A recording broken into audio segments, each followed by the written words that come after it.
healing conversation about the benefits, challenges, and real-life struggles of living healthy, well, fit, and free. Real discussion for real people who want real change. My Better Living. This podcast is being broadcast on Power Plug Radio, home of your throwback jams. You can download Power Plug Radio app on Google Play or the Apple iStore. Don't forget to subscribe to the Power Plug Radio YouTube, where you can catch My Better Living live every Tuesday night. And visit www.powerplugradio.com to find out how you can sponsor the next episode. You're listening to Power Plug Radio, home of your throwback jams. Okay, welcome back to another episode of My Better Living. It is Tuesday at 8:30, my favorite day of the week. This is episode 8, and today we are talking all about fad diets and food addictions. Shout out to everyone first. Shout out to everyone watching live on Power Plug Radio YouTube, as well as those that understood the assignment and they downloaded the Power Plug Radio app and they're now listening live. It is March 1st. Can you believe it? March 1st. Doesn't that month just sound progressive? March. March. Oh, Doesn't I like it sound progressive? It sounds like action. Yes. Get to it. By the way, this is Nurse Shar, and this is my co-host, Latricia. Hey. Hi. Ali. Hey. So hello to March. It is National Nutrition Month. So we just left out of February. It's National Nutrition Month. And all month long, our theme is You Are What You Eat. So all month long, we're going to be talking about different topics related to food and the things that we're eating and our bellies and our gut. This week, we're doing fad diets and food addiction. But I would be really remiss if I didn't close out February and say what an awesome Black History Month. I had a great time last month. How about you? Yes, I did. The focus of 2022 Black History Month was the theme was Black health and wellness, which I thought was a perfect theme.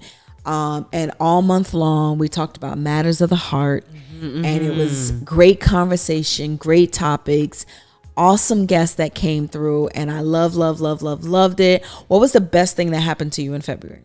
Well, the best thing that happened to me in February was my 1-year anniversary. Hey, that's something to celebrate. 2/22/2022. Really? That was the anniversary date. That's awesome. And I got a new car out of the deal. Hey. Woo! Mercedes. That's like early Christmas. Yes. So that was the best thing that happened to me in February. Hey, that's something to celebrate. I would say the best thing that happened to me in February was getting a chance to speak at 2 very important events that happened in the community.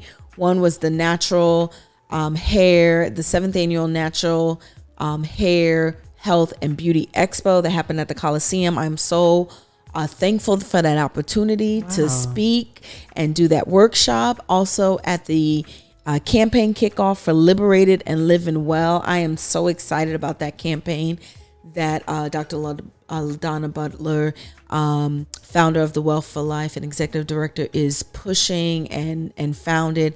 So those are the 2 best things that happened to me, and I'm so excited for those things. I'm excited to do the natural expo again, the natural experience again. That was a good time. So I'm excited to do that again. Good. I'd love to check that out with you next time. Yeah. So let's go ahead and hop into it. National Nutrition Month. We're focused on fad diets and food addiction this week. So fad diets, those things that come around, everybody's trying it. Well, I wanted to talk a little bit about how to spot a fad diet, right? And then maybe I'll tell you maybe we'll talk some fad diet stories. Okay. So there's a certain way that fad diets approach how they market, how it gets out there, what it's intended to do. So here's some ways that you can spot a fad diet. One is that they promise a quick fix. So let me think of an ad that just, or lose 10 pounds in 10 days. You ever saw those things on the newsstand? You Yes, see them all the every time. Still today. You can go today in public. Lose 10 right pounds now. in 10 days. I mean, natural weight loss is 1 to 2 pounds per week. You'll probably lose a lot of weight initially depending on how much you have to lose. And so initially you might, hit more closer to the 2 pound mark, but 1 to 2 pounds is average. If you're losing more than that weekly, something's going on. Sometimes maybe they just claim something that's too good to be true. Lose all your belly fat. Like, lose belly fat. I mean, how much belly fat we talking? Right. And you can't really spot lose. Right. There are things that target belly fat for sure, like ginger and green tea, but you can't really spot lose. Right. That's the other thing, is that they focus on one body part. And it's usually the belly. Yes. Or building other things like the booty. It's spot. Yeah. Something else is that they completely restrict. Look for things that completely restrict you from doing something, or, that you probably wouldn't always do, like I would say with the keto diet, I don't necessarily know if I call keto a fad diet, but I don't know. That's one that's on the fence for me, because I mean, it restricts you from really eating like a lot of fruit, Yeah. because it has like, or the, it was the Atkins. Are they the same thing? I don't know. I don't. That restricts you from eating a lot of fruit. They tell you to stick to like berries. Berries are good. They have antioxidants. But juicy fruits are necessary. I like mangoes. I like watermelon. I like, watermelon is a superfood. Like, truth be told, but I people like trying things. watermelon. I like a mango. I love a good mango. Well, I like bananas sometimes. We're only made of water and sugar. Literally, if you deduce it, it all becomes either water or sugar, and that's in fruit.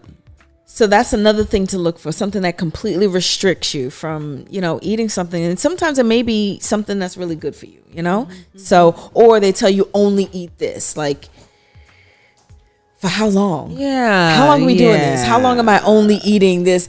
So let's talk. Have you ever heard of the Cabbage Diet? I don't know if you ever heard of it. I've heard of it, but I didn't know what it was. Cabbage soup that they basically they used to feed to people in the hospitals, so that they could, like, if they were going into surgery or something like that, or recovering from surgery, they would feed them cabbage soup for like an extended period of time. So you're supposed to like eat this soup, and there's certain days and times when you can eat the soup. So like today you eat the soup, you eat as much of the soup as you want between this time and this time, and then the next day you only eat this much of the soup at this time. Okay. It was such. I mean, of course you're gonna lose weight. I mean, you're just eating soup, right? And other than that, you're not eating anything. You're probably miserable. You're just gonna lose weight just from the misery alone. I mean, that's a lot of cabbage soup. That's a lot. I would get and then tired like of it'll it. even say, it used to even say like you can eat as much as you want. I don't want that much cabbage soup every day. They might get anything else. And I remember the cabbage soup at the time, like it didn't have meat in it. Oh my goodness. It makes me think of Willy Wonka, the original one. Remember when they were all at home and all they ate was cabbage soup for the whole year, or every day that was their cabbage dinner. soup. That's what you eat for like 10 days. And so that's one fad diet that I think I remember where, I don't know. Like, I don't know where I got that from, but it was like on a piece of paper. I must have been in like high school. Yeah. And somebody gave me like the fact that I was doing cabbage soup diets in high school. You tried it? You tried the cabbage soup diet? Yeah. I mean, did it work? I told you lose weight just from being miserable. I mean, I don't remember. I was in high school. I probably if it did, I probably didn't notice. Right, I mean, you were in high school. Right. I don't know what I was thinking. Hey, you were young, and we all tried things. Cabbage soup, though. ate a lot of cabbage soup. I just remember eating a lot of cabbage soup, and it came like on instructions on like a piece of paper. You were like, cabbage soup. But I ate the cabbage soup. Okay. So, there's that. So there's just a couple things. What are some other things you can think of that's like screams fad diet? Like this is something that's probably not here to stay. I'm trying to think of it because I never really did a diet. Like That's good. Thanks. But I don't know when I tell this next part. Listen, I've tried a lot if I of felt like I diets. need to lose weight, I just literally just ate less. That's what I did. Well, there's a thought. That's all I. Because I mean, you were I talking say about that and I high laugh school. because that is the basic thought of losing weight is to burn more energy than you consume. That's very smart. Because when you're talking about high school, I remember that I wanted to lose weight in my midsection. Because prom or something was coming up. I remember this white dress that I had, and it was all sparkly and stuff. And I wanted to lose weight. So for like 2 days, I didn't eat very much. Oh my God. It gave me what I wanted in the dress. So like, I mean, I would see like my family members trying things. A fad diet. Yeah, but I never asked Starvation. enough. Yeah, I remember hearing names like Atkins Diet and South Beach Diet, but I never really looked. Yeah, the South Beach diet was another one that was pretty. Yeah, and I never really looked much into what it was. I didn't really ask questions because I wasn't interested. Listen, I've tried a lot of diets, y'all. I want to eat what I want. I can just eat less. I tried. Well, I wouldn't really call this a diet, but it was more like a what do you call it? Weight loss management system. Okay, but I'll call it Weight Watchers. I mean, it's Weight Watchers. Oh, yeah. It was like some kind of so it's not really a diet. It's more like a weight loss management system. Yeah, where you assign points. Bally's, like stuff like Bally's and Jenny Craig. And Was stuff. that the same thing? Were they like weight loss management? I don't know. They had plans. They had plans. But I know the Weight Watchers, the way it works is that you assign points to foods. So depending on how much you weighed and how much you wanted to lose, you just ate a certain point range, which I guess made it easy. It's almost like color coding. I mean, I remember that. Coloring by numbers, so each food, so nothing was off limits, right? Yep, the points but it was diet. just a matter of how much, like, did you want to risk your points for whatever it is that you were going to eat? How many points did you get in a day? Do you remember? Like, about how many did you have? I don't remember the exact number, but let's just say, I'm just going to give an arbitrary number. Say you had 158 points. I feel like that seems high, but maybe it doesn't. I don't know. So how much would a Hershey bar be? So like a Hershey bar. A Hershey bar would be a lot of points. So a Hershey bar would probably be a lot of points, but things like an apple, this like 5 points or something like that, something low. So the whole name of the game, it was like a game, right? So you had to find the foods that had the lowest points and you eat more of those. And then you can splurge on so nothing was off limits, right? So let's just say like, I would save up my points, right? And they tell you that you can't save your points, but you can save your points, especially if it's like over some time. So let's just say, roll them over like minutes. Well, I used to roll mine over, not really roll them over, but so hear me out, right? I would, let's just say I knew that something was coming up on the weekend or whatever. I would eat less and consume less points during the week, and then that way I can eat pizza with my friends on the weekend and not feel bad about it. Even though it probably would have taken me over my points for the day, but I used to think, well, cumulatively, I gave up a lot of points during the week. So, I mean, cheat days are necessary. Right. Absolutely. So necessary. I like the concept of Weight Watchers. I wonder what happened to Weight Watchers. I don't know if Weight Watchers is still around, but I wonder what happened to Weight Watchers. So that was an interesting diet. I told you about the cabbage soup diet. Yeah. Let me see. What else have I tried? Yeah, I'm trying to think of I tried keto. I tried like a low carb, low sugar, which is a little bit different from keto, because with keto, the low carb, low sugar for me was the focus was on the carbs and the sugar, but the keto, the more focus is on like the fat. So I guess even though you might end up eating the same things, but like the low carb, like just focusing on low carbs and low sugars, that was okay. But like I'm like a carby girl, so me too. That for me, like I'm a carby and a sugary girl. Yeah, the sugary I can do without, but I'm kind of like I like rice, like I like, because my family, they're from the islands. We used to eat rice and things like, potato and things like that, not potato, but like dashing and, things like, those ground provisions, grits, like well, I didn't grow up on grits, but like stuff like, root vegetables. We grew up on root vegetables. So I kind of like those kind of things. So that was kind of hard for me. Keto, I respect those that could really stick to a good keto diet. So you're saying what exactly is the keto diet? So the keto diet, and I understand the concept of the keto diet, right? So with the keto diet, the whole premise is that, when your body burns energy, usually your body will burn the carbs first, and then it'll start tapping into your fat stores. So that's why they say like walking is a good exercise, because then like, you can get to your fat stores because you'll burn up, Okay. So the whole idea is, okay, well, then you're going to reduce the amount of sugar, carb that your body is burning, and let your body burn fat first all the time. So the idea is to consume less foods, less carby type foods, and more foods that are has more fat content. So you'd probably eat like a good steak and some asparagus or something like that.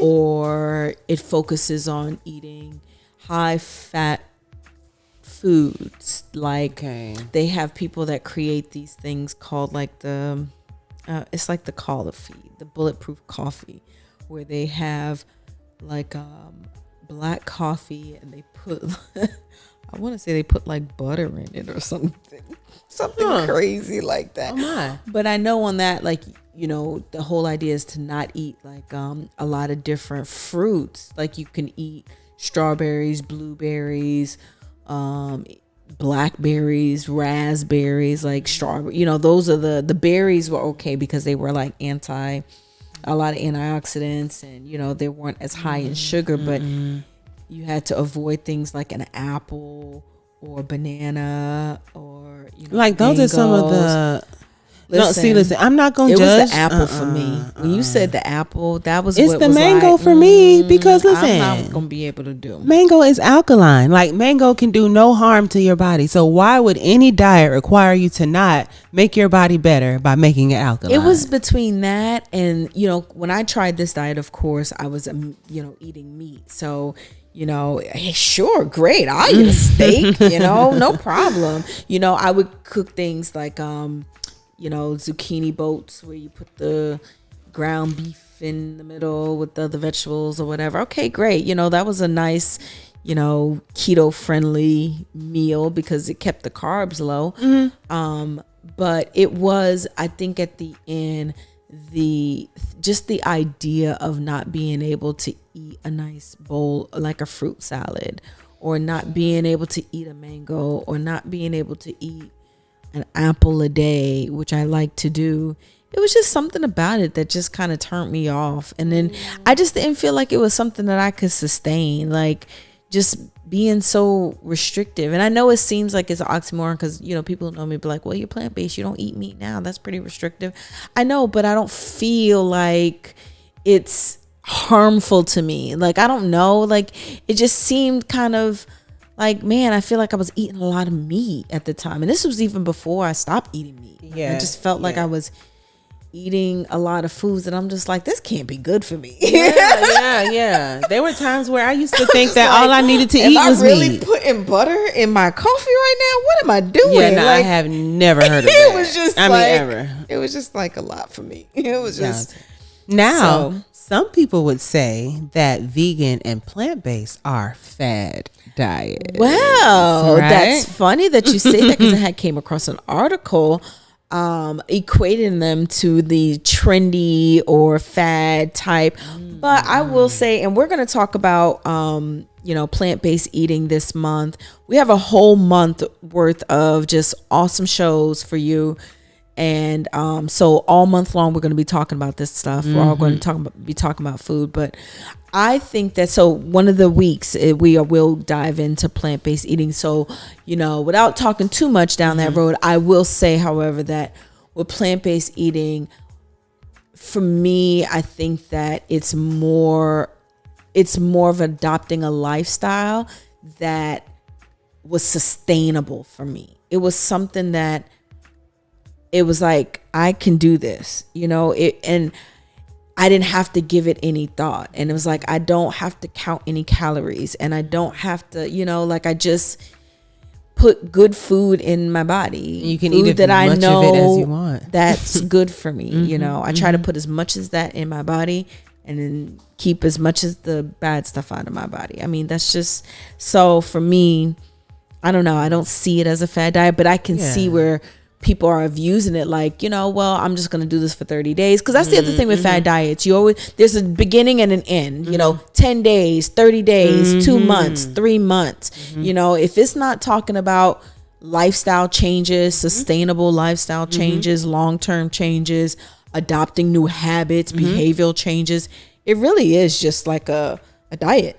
Yeah, and I don't think it means trendy. That at the end of the 30 days, you're going to go back to doing whatever it is that you were doing before. Yeah, and I wouldn't use the word trendy. I would say it's on the rise. It's on the rise. But I wouldn't say it's trendy. No, I think that the trying it might be trendy. And it's funny because I started off going vegan for 30 days. For me, it was a challenge. For me, it was I'm going to keep it real with y'all, because I know y'all already know, like, it was just a 30-day challenge for her. That's what she said. Okay, fine. That's what I said. It was a 30-day challenge.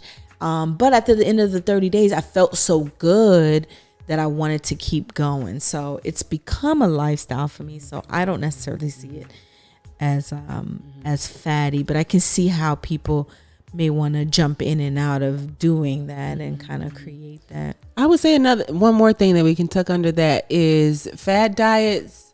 Your body is able to keep up for a long time. You can't keep up just eating cabbage soup for a long time. You can't just live off of cabbage soup. Right. But adopting other lifestyles, your body will allow you to continue them. But in other times they call them crash diets, where you don't eat anything, or something happens and then you just crash, and then you go to a place where you weren't, that was worse than where you were before. I was reading an article about when Beyonce lost a lot of weight for Dreamgirls, and so they were calling it the Master Cleanse diet, where she would drink like lemons, cayenne pepper, and it was something else, maple syrup and something else. And it was like a masculine, and that's all she drank for like a week. And of course she lost a lot of weight, but I mean, the fact that she was drinking that stuff, I think it was like, was this apple cider vinegar? I don't know what else was it. With lemon? Yeah, I don't know, but I know it was lemon in it, and it's called the Master Cleanse, but it had lemon, cayenne pepper, and one other, I think, ingredient besides the cayenne pepper, and maple syrup. But I feel like, take that away, you could have replaced that with anything. You could have said, water with lemon and turmeric for a week, water with key limes without and food for a week, and murdoch root. I mean, anything for a week is still just starvation. Right. And you're gonna lose weight. Lemonade for a week. It's the same thing. Yes. So I don't care what she was drinking. That part is not important. Great movie. I don't care what she was drinking. Right. It really was just a starvation situation, which is not healthy. No, you should never feel like you're starving yourself. It's actually worse for your body because the next time your body gets a hold of fat, it's actually going to store it at a faster rate because it's like you're going to starve us again. So we're going to get ourselves together because you're going to starve us again. And that is literally what happens. So your body is like, we don't trust you. We're going to pad ourselves. Nope. And it's going to be hard to get off. Why do that to yourselves? Why do that to yourselves? Right. Yeah. So fad diets, stay away from them. Know how to spot them, know how to see them. I was reading something else today that was saying in 2020, with the lockdowns, there were people that were already overweight that gained more weight. People who may not have been overweight. Pretty much everyone, they called it the quarantine 15. So like everybody kind of put on a I heard it as the COVID-19. Yeah, there's the COVID-19 and then the quarantine the 15. 19 pounds. So the quarantine, I like that. The quarantine 19, quarantine 15, the COVID-19. Right, 19 pounds. So however much people weighed or gained over that time, that now fad diets are becoming a little bit more popular because I think, even in the summer we were still, a lot of places were still on guard. And so finally people are starting to come out. You're starting to see more outside gatherings. And so, a lot of fad diets, people are hopping on the fad diets to try to, get there quickly and get there fast. But, there's downsides to that. Yeah, it may get you where you might want to be at that moment, but it's not sustainable. It's not going to keep you there. And so, really adopting some good habits is going to be the way to go as far as, really changing your mind on how you're eating. And we're going to dive a little bit more because it can be serious, doing the fad diets. It can be serious into and even leading into like food addictions or just addictions to that habit of eating and binging. That's an eating disorder. So we're going to talk a little bit more about that. In the Nurses Station, and it's time for the Nurses Station. It is sponsored by the Bird Cares organization, nonprofit organization. Dealing with the challenges of today require problem solvers who bring different perspectives and are willing to take risks. The Bird Cares emerged out of a pursuit to inspire and support the community and a desire for actions to speak louder than words. Established in 2017, they're an organization driven by progressive ideas, bold action, and a strong foundation of support. The Bird Cares is dedicated to improving health outcomes in high-risk communities, one message and event at a time. Their mission is to inspire health and behavioral changes among families and communities through health promotion, target marketing, and education. Let the Bird Cares take your message from idea to reality. Yeah. So this week on the Nurses Station, we are talking food addiction. So right before that announcement, and if you are a partner out there and you'd like to sponsor the Nurses Station and sponsor the discussion that happens on the Nurses Station, visit www.powerplugradio.com so you can find out how you can sponsor this segment where we really kind of dive in, do a deep dive. We were talking a little bit about fad diets, and fad diets, we laughed at the stories, and but fad diets can sometimes be especially I would say like marathon fad dieting, where it's like you're on and off the roller coaster. Fad dieting could also be a sign of like some underlying food addictions, cycles that are trying to be broken. Food addictions can be pretty serious, and they're defined. Food addiction is defined as an eating behavior involving the overconsumption of specific foods in an addiction-like manner. It is a problem. A lot of the mental health books have equated this to a similar addiction as to drugs. A study recently set up in January of 2022 that 20% of the general population could be diagnosed with a food addiction. And research has repeatedly showed that there's like really no difference between a food addiction and like a drug addiction. I would say that's 110% true because they put the drugs in our food. So we're going to be addicted to the food. Absolutely. I mean, even things like milk, cheese, you are addicted. I'm going to say we are addicted to those things. There are things in it that literally make us addicted to it. So if they put the drugs in our food, then when we eat the food, we're going to be addicted to it. Absolutely. And you know, it's so funny that we see, you can watch like old, you know, documentaries and movies on how they used to make stuff, how they used to just make things back in the day, and the amount of sugar they used to add to things. I mean, even Coca-Cola, we know what else they used to add to Coca-Cola. Cocaine. Absolutely. Or how they used to add amphetamine, not meth, but amphetamines, to things for, you know, that was basically your early version of a diet pill was, you know, an amphetamine. Yeah. And sugar. Make you sugar. bounce around the wall and just, you know, exert a lot of energy. Yeah. But the sugars, they resemble the powder, the dust. Like, and they even have the taste of it. Like I remember the Fun Dip, the powdery pixie sticks and stuff like that. Oh, that was great. Sugar is literally listed as an addiction. Those were great. Listen, You said the Fun Dip, but don't get it wet because then it wouldn't come out no more. You got to rip it again. Yeah. But yeah, that was good times. Don't make me nostalgic. Listen, you just made me nostalgic. Fun Dip was good time. Yes. But, you know, there's an underlying problem of sugar also being added to, you know, foods, really being added to a lot of different things. And, you know, the brain responds to different stimuli. And, you know, when you're talking about foods, that, you know, there's certain drugs that basically open up receptors and, you know, dump dopamine. I think Molly's is one of those that dumps all your dopamine and it just makes you feel really good. Well, food does the same thing in that it raises certain hormone levels that, you know, produces more serotonin. It makes you happy.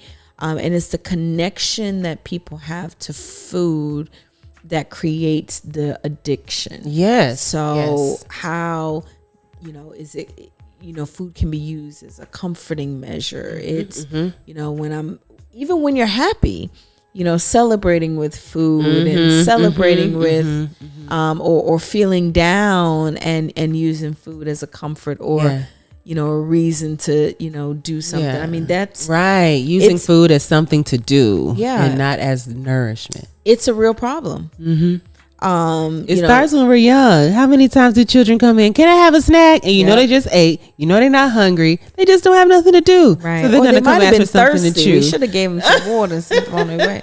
That's what they should for something to eat. Yeah. Go drink some water. Then you find out. Or, oh, I'm hungry. Well, some apples and oranges over there. No, I'm good. Well, you ain't hungry then. So, you know, when we're thinking about like food addictions and what they can cause, not only just unhealthy relationships with food, but it can also cause unhealthy relationships with body image, with self. You know, when we think about somebody that has an eating, so when I think about somebody that has an eating disorder, I'll always think about like an anorexic or a bulimic, because you think eating disorder, you think that's the image that you have, someone that, you know, is really, really skinny, really small, frail, eating disorder. But having a food addiction is just as much a eating disorder. Yes. Something's wrong with your eating patterns and your eating habits. You know, it's very important that we also look at ways to spot food addiction, you know, that may occur even within ourselves. I mean, it could be an item. It could be, you know, what is that thing? What is that go-to? What is it that you go to when you're feeling, you know, underwhelmed or overwhelmed or, Because we hear about people going to buy ice cream if they're sad and eating a tub of ice cream. Yeah, that's common. That's so common. What would that's a great question. What is the thing that you crave when that feeling comes? What is the thing that you crave when that feeling comes? But I think that, like, you know, people don't, I won't say that people don't realize, but I will say that maybe not in that moment people will, you know, choose, because it really only takes like one good time to, you know, start doing something and be consistent at doing that thing. Be consistent at keep showing up for that thing. So let's just say that every time I'm feeling a certain kind of way, instead of using food as my comfort or the thing that go to, even with celebrating, okay, yeah, I'm celebrating, I'm gonna go to a dinner. Maybe instead of, you know, going to a dinner, I'll buy myself something. You know, buy yourself something, like replace the habit with something else. It really only takes one good time, and then you keep doing that thing. And it's the consistency and keep doing that thing that then changes the habit, so that, you know, but it takes a while to get to that point for people who have real food addictions. Yes. I also think it's important to know how your body feels outside of eating those things, because a lot of times we don't have anything to compare it to. If we're used to feeling this type of way, you know, then like, so when we were in middle school, we could have ate hot chips for breakfast, right? Today, oh my gosh, I will holler. And then the students I work with, they are really eating hot Cheetos for breakfast. And I'm like, now I see myself as those teachers telling us, you have no idea what you're doing to your body. Like, you got this to, early in the morning. you know, yes. So, but they don't know how their body would feel otherwise. Right. And I know that's what happened for me once I, maybe it was an experience. I don't remember what it was, but I started to realize how my body felt when I changed what I ate. And I know it, so then I would be like, oh my gosh, I ate that. I feel bad now. Oh my gosh, I feel the sluggishness. Right. Or, I feel the bloating. Yes. So it's like, oh, I don't like this feeling. I'm going to avoid that. So I'm going to avoid that food. Yeah. So, and it's one of those things where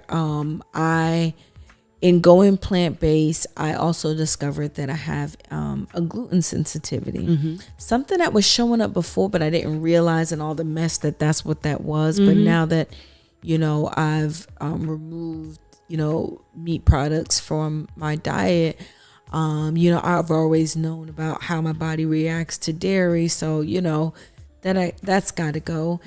And now I'm like looking at, okay, well, why do I still feel like something's off? Something's weird. And I used to get this rash, and I finally went to the doctor, and the doctor said, you have a gluten sensitivity, you know? And so I immediately started looking that up. Okay, so what does this look like? And, you know, those foods now have to be on my list of things that, you know, I avoid, because like you said, you know, immediately when you're eating something and it's just like, okay, that didn't agree with me, but I don't want to feel like that anymore. So I'm going to avoid that. yes. And, you know, move more towards, but, you know, when we're talking, you know, food addictions and sugars, I remember when we talk about fad diets, you know, when I say, okay, I'm going, you know, no sugar, whatever. Those first few days are really difficult. Now, I will say, if you've ever watched my fasting video, 36-hour fast, I love a good 36-hour fast. You know, I think that, you know, every now and then when I'm feeling like, okay, I'm overwhelmed and, you know, things are kind of out of order, I like to do a good 36-hour fast. But I will tell you, so I usually start, let's just say this past weekend, I did a 36-hour fast this past weekend. So like on a Friday night, midnight. Okay. Friday at midnight, or Saturday at midnight, really, because it's going into Saturday. Go to sleep. Wake up. Okay. Then you're like, oh yeah, I forgot I'm supposed to be fasted, right? So you're like, all right, let me just get some tea. Let me make some tea. Let me make something hot. You're doing good for about a good maybe 3-4 hours. Then it sucks. I'm not gonna lie. I like doing it because I like the feeling afterwards. But I would say for about a good 12 to 15 hours, it sucks. Because your body is just craving the sugar. And even if, you're like, okay, well, I mean, because sugar is everywhere. It's in everything, like I'm trying to avoid sugar or whatever. It's in everything, So it's really like that time when you're just like, this sucks. And that's the moment that makes me realize, oh man, your body's basically detoxing at this point. Your liver's dumping any excess sugar that it has. It's dumping it. And things are being cleaned out. And usually when I do this, I drink a lot of tea and a lot of water, and I just flush myself out. I might start off with like a cleanse, but I just flush myself out. But I will tell you, so let's just say all day Saturday, go to sleep. Sunday morning, I usually that last like 12 hours, I feel fantastic. Yeah, you just get like a burst of energy. Like I got up Sunday morning, I was like, I'm gonna clean the house. You get a burst of energy, but still drinking lots of water. And then I'm like really conscious. Okay, when it's finally time for me to break my fast, I'm very specific about what I choose to break my fast with. And I like that. I like being in that moment where I'm just like, I have an opportunity now to just put some good things, because I was feeling overwhelmed. I was feeling sluggish. I was feeling like, oh man. And so but that was something that I had to, that was part of, and that's why I say, and when we will get to that in a couple of weeks about the plant-based eating, because that's sort of like a lifestyle that I've adopted, of being really intentional about what I put in my body, because I don't like feeling bad. I have very sensitive stomach, and I don't like feeling bad. I want to associate food with good things, but I don't want to feel bad or guilty about it. So that's important for me. Okay. Yes. Okay. Yeah. Well, speaking of feeling bad or the feelings, our feelings are created in our gut. See, I knew I was on to something. Serotonin, dopamine. Our serotonin is our extreme happiness. Dopamine is our reward and motivation. And those are, if you don't know what those are the chemicals. They're neurotransmitters, and they communicate messages to our brain. And the serotonin, what would be good to do, which I love that Yummy Wellness, Yara, yes, she's gonna be back next week. Yes, that you have to pay attention to the hormones that the food can release, because say you're eating something that releases serotonin and dopamine. That is wonderful. But at the same token, there are also other chemicals or hormones that can be released as well. So you really feel as good as you eat. You really feel as good as you eat. Yep. The enzymes too. You got to be careful about the enzymes that you require in your stomach to really break down foods. Like, I'll tell you, like tigers and those kind of like carnivore, they're true carnivores. Like you can tell by the way their teeth are shaped. They have a high acid contents in their stomach to really break down that meat. They're able to tear apart meat in a way that we don't tear apart. Their intestinal tracts are much shorter. So they pass it. Exactly. So it really makes me think, like, what is my body designed to actually be consuming? And some things we just don't have the enzymes or the capacity to break down. I think my body ran out of enzymes for shellfish. I think that's why that makes sense. I think stuff like that does happen. Your body's like, I don't have any more I don't have any more for this. I don't have no more for you for this. We done. Right. It's over. I don't have it. So I had to stop eating it. And then as we get addicted, same with addiction to food, our bodies, like, we get addicted to moods. Like if someone is always angry, you get addicted to that. Like your body starts to look for that chemical when you're not feeling angry at the certain time you're supposed to be angry. So your body starts to make the connection between the food that releases the hormone that will then make us feel this angry hormone that we're used to feeling. Only because that your body isn't used to change. It's used to a system or a program. Right. And I get more into that another no, time. but I 100% agree. Yeah. We have to reprogram ourselves and reprogram our bodies, reprogram our minds. Even with like getting up in the morning and thinking that your body needs coffee to wake up. Fine. And I will say that was one of the things, when you talked about earlier about how food makes you feel or how they, affect your mood. That's why I think that's one of the top reasons why I'm still plant-based 3 years later is because I like the way it made me feel. Yes. I like the way it made, just like the way it made me feel. Like I felt better. And that's why there's evidence of literally changing your diet, breaking your depression. Yep. Completely breaking it because you're giving your body the happy hormones all the time.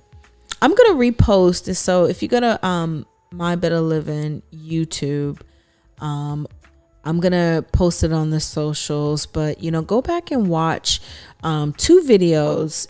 If you are on a journey and you're joining us and this is, your place to be on Tuesdays at 8:30, 2 videos that I want you to go back and watch. And that's mindful weight loss and 36-hour fasting. If you want to try something, I'm telling you, it's just such a time of clarity. And usually during that time, I'm just, really reflective.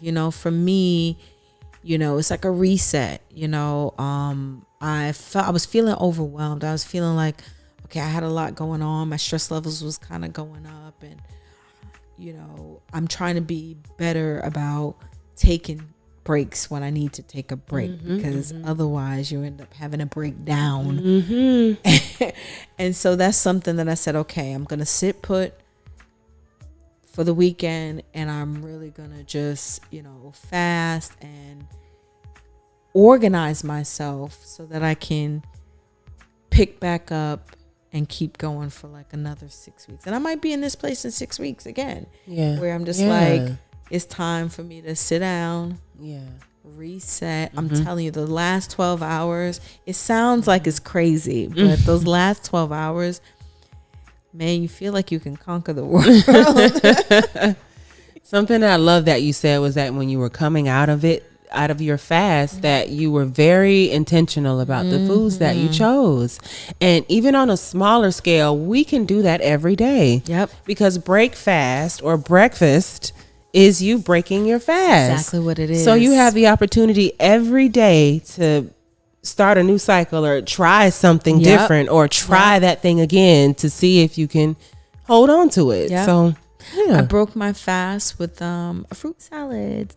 See, this is why I can't go keto. Had some grapes and some strawberries. Something else. I think a halo. Just something simple, but it did the job. Yeah, it did exactly what it needed to do. But you're absolutely right. When you break your fast, you have an opportunity in that moment to say, hey, what am I going to put in my body? What am I going to put, what am I going to choose to eat in this moment right now? So,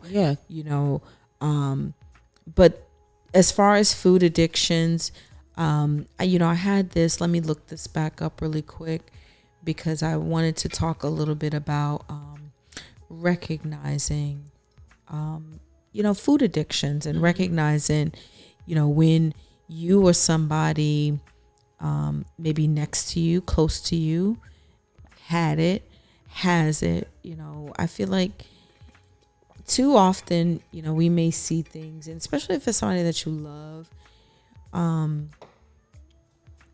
help somebody out. You don't have to like. I'm not saying don't help nobody out. I agree. The sigh was because a lot of people don't want the help at that time. Yeah. They don't want the help so much that they get offended because you decided to change your eating. That has nothing to do with them. So some people are not ready, but do your best to spread the good news. Encourage somebody. Yes. Right? Yes. Encourage somebody. Yes. So a couple, before we go tonight, just a couple signs of a food addiction. So maybe you just want to evaluate yourself and say, hey, maybe I need to push back a little bit. But getting cravings despite being full. is, so, you're full, but you still want stuff. Eating much more than you intended, so overeating. And they have said that overeating was like an underlying risk factor for later developing severe food addiction and, even, diabetes, type 2 diabetes, and, obesity and things like that. Eating until feeling excessively stuffed. So you eat until you're just like sick. Guilt. You feel guilty afterwards. You feel guilty after overeating, and making up excuses. Sometimes you even blame your emotions when it really isn't your emotions. It's just the food itself. Could just be the thing. And then maybe hiding your eating from others. So, maybe eating a lot in your car. Eating a lot alone by yourself, eating things alone by yourself that maybe you wouldn't eat if you were around other people. Things like that. Yeah. So recognizing when, hey, maybe something's going on. And the reason why I told you to watch the mindful weight loss video is that, there's information in there just talking about evaluating your relationships that you have with food and what that means to you. Yes. And that's really, the underlying message here is really evaluating your relationship that you may have with food and food items. Yes. There are several quotes that say if you can control what you consume, you can control a lot of other things about your life. Yes. So the way that you eat shows a lot about your decisions True. And decision making. So make good decisions. Right.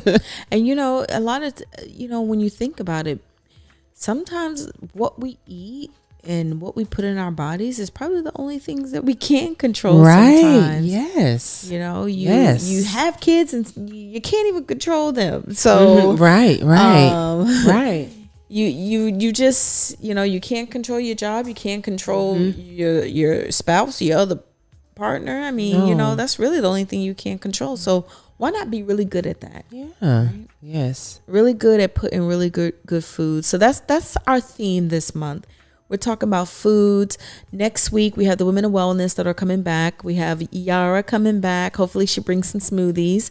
We have Lola Benet. And we're going to talk about, it's also Women's History Month. So we're going to talk about women's health next week with the Women of Wellness. So that's going to be awesome. Week after that, we're going to talk plant-based eating. My favorite subject is plant-based eating. We're really going to dive into plant-based eating. If you want to give it a try, we're going to talk about that. And then after that, we're going to have Melissa rolling back on the 4th Thursday, and we're going to talk about gut health. We're going to talk about the gut and the gut health, the center of it all, and what that means. And so as I was thinking about this month, I realized that there's a 5th Tuesday. We're so lucky. There's a 5th Tuesday this month. And so I'm thinking that the last Tuesday of this month, we're going to talk a little bit about maybe we'll make it a transitional Tuesday. Maybe we'll touch base with some people who've adopted some new changes this year. And we'll have them call in or send us some testimonies about the things that they've changed. So, Transformation Tuesdays is always like, oh yeah, I lost 80 pounds or I lost such and such and such. But, I think it's just as nice to know if, you started drinking more water, if you finally went to that meditation class or you finally went to that yoga class, and I don't want to write myself off. There's still some things on my list of things that I wanted to do and I want to, but sometimes we think, oh, if they're not done now, they can never happen, but they can happen. So even if you didn't do everything that's on your list, it's still early. It's only March 1st. There's still time to add something to your list or add something to, something that you wanted to do. It's not too late to switch up what you're already doing if it's not working for you. There's plenty of time to do that. This has been My Better Living. I am Nurse Shar here with my co-host, Latricia Ali.